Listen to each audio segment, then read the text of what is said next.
What is going on, guys? As always, the great one with some WWE news. And there's something sad, something cool, something that you already know, and something really sad. Something really pissed me off, and it's probably in the title, but yeah, James Ellsworth is released. Anyway, let's start with good news. Let's take a look at this Survivor Series match and how much it actually changed and how good it actually is. So Triple H actually returned to Monday Night Raw and replaced Jason Jordan by kicking him in the balls, pedigree, and saying that I am the 5th member. Because Jason Jordan got injured, he didn't want to leave the team. Kurt Angle didn't have any choice, but he was like, I'm not sure what to do. Triple H comes in and says that I'm in the team. But which, let's be honest out here, is so much better. Jason Jordan on Team Raw, 5 members of Monday Night Raw, and Jason Jordan is one of them. Here is my cock, right here, Brian. That's what I think. Girl, bye. Jesus Christ. So we now have Braun Strowman, Samoa Joe, Kurt Angle, Triple H, and Finn Balor against John Cena, Randy Orton, Shane McMahon, Bobby Roode, and Shinsuke Nakamura. Both teams are incredible. It's going to be a lot of fun. We will get to see so many great matches and former rivalries. Like, this is going to be honestly a nostalgia act, but I'm happy with it. It's going to be so good. Now let's take a moment and appreciate this. Kurt Angle versus Shane McMahon throwback. John Cena versus Kurt Angle. Randy Orton versus Kurt Angle. That happened at WrestleMania 2022.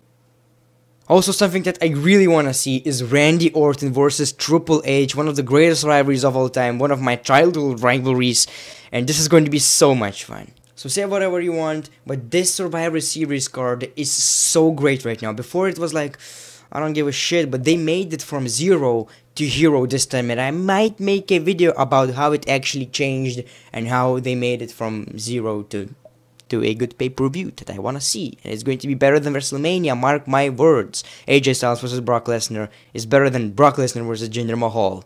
Now some sad news, something that broke my heart. Breaking news, WWE has come to terms on the release of WWE superstar James Ellsworth. It's kinda sad, man. I think they kinda ruined him with this whole Carmella thing, but before that he was such a meme. I enjoyed him. Yeah, maybe they pushed him too hard later, but at first it was so great, they just didn't capitalize on it. But I think in like 1 or 2 years, if they bring him back in like a Royal Rumble with his old theme music, like this generic rock theme, this will be so great. I cannot wait for that already. This is going to be, the crowd will go insane because for a meme of it. You don't have to be the greatest wrestler in the ring or anything. If you are entertaining, if you are something funny, people love this shit. He was such a meme. That's the biggest thing I have to say about this guy. James Ellsworth actually responded to it. Thank you, WWE, for letting me live my dream. Thank you, fans, for all the support. I will continue to prove any man with 2 hands has a fighting chance.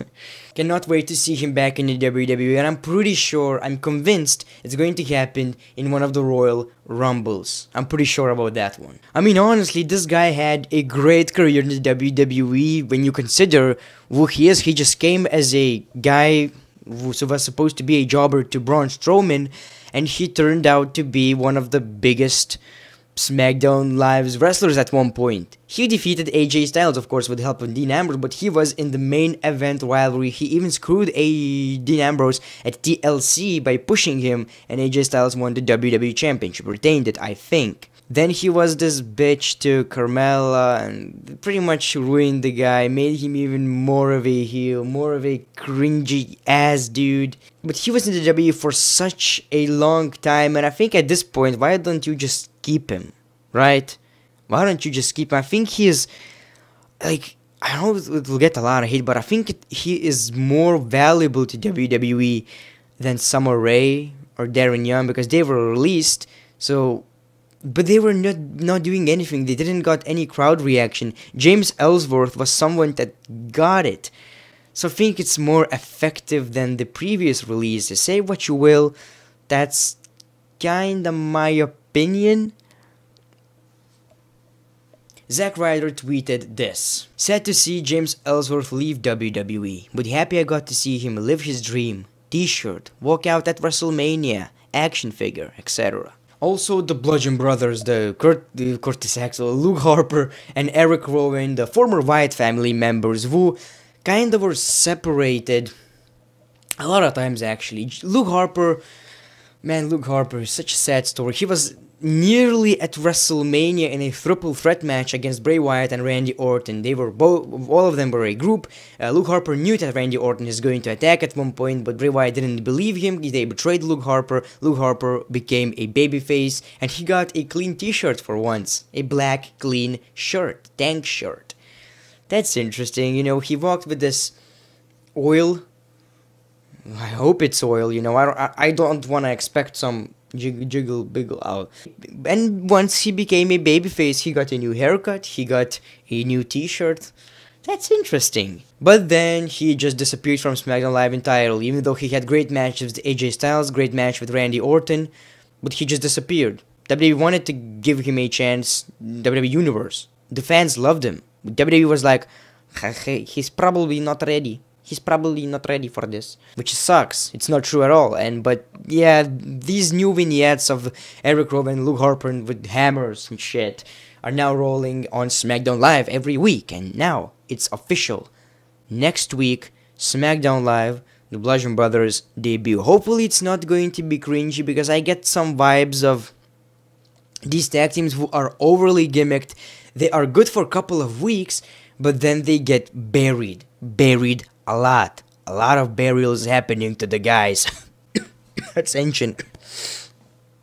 Yeah, I mean, they kinda look cool, I guess. They look like Mortal Kombat characters. Also, Roman Reigns is back in the WWE. He appeared on Monday Night Raw, the Shield reunion, first match with the 3 original members of the Shield against Cesaro, Sheamus, The Miz, and they obviously won. And then he was on SmackDown attacking Shane McMahon. It was such a great moment. That ending to SmackDown was so cool. It was unbelievable. Like, everyone just acted like heels, obviously, because they were on a revenge, and the way the Shield grabbed Shane McMahon and pretty much rubbed him into the ropes, showing it to all the SmackDown members, I think. I don't remember, but it was so good. Like, such a heelish thing, but at the same time, I get it, because it's revenge, it's brand versus brand. I get the deal, and just the fact that Sami Zayn and Kevin Owens didn't want anything to do with it just proves that they will screw SmackDown Live, and yeah, that's shitty, that's predictable. Either way, that is what Roman Reigns tweeted. It's been a wild 24 hours, but there's no doubt, the big dog is back. Just ask SmackDown. Also, this is what Shane McMahon actually tweeted after SmackDown Live being attacked by Monday Night Raw last night. Oof, I can't say I'm surprised Raw made a last-minute strike, but expect your receipt on Sunday. Team Blue Survivor Series. Also, if you guys actually watched SmackDown Live, you've probably seen this moment where Daniel Bryan was acting like a manager of AJ motherfucking Styles, and it was pretty good. He cut a great promo. He shots fired at Brock Lesnar for leaving WWE, then leaving tapping out at UFC. It was good. Daniel Bryan has no F's given, and he actually impersonated Paul Heyman, and this is what Paul Heyman has to say about that promo. Thank you, Daniel Bryan, for a most flattering imitation. I've never been compelled to imitate you, but why would I want to be you? Although, I must confess, I have nothing but respect for you, and very little of that. Paul Heyman is God. If anyone has a problem with that, deal with it. Anyways, guys, that is it for today. It would mean the world for me if you would go to my second channel, Greatness TV, and actually subscribe to it. The channel is going insane. Good amount of views. I think it's most of the time more than on the Great Ones channel, which is really surprising because it's 47,000 subscribers. But it would really mean the world for me if you go check that out. And for those people who actually came from Wrestling Channel, they say that this is one of the best content I've actually ever produced. And I honestly think it's pretty good, because I can be creative and yeah, whatever. Also go to my Twitter, Greatness TV, the great one, me, my girl, and Patreon. You can support me on Patreon. That would really help me out. Also, I have an Instagram. Make sure to go to my Instagram for naked pictures like this, or this baby cute boy, or this it couple. So if you can do all of these things, thank you very much. Every link is in the description. The great one, peace, love, and hugs. It's been a pleasure.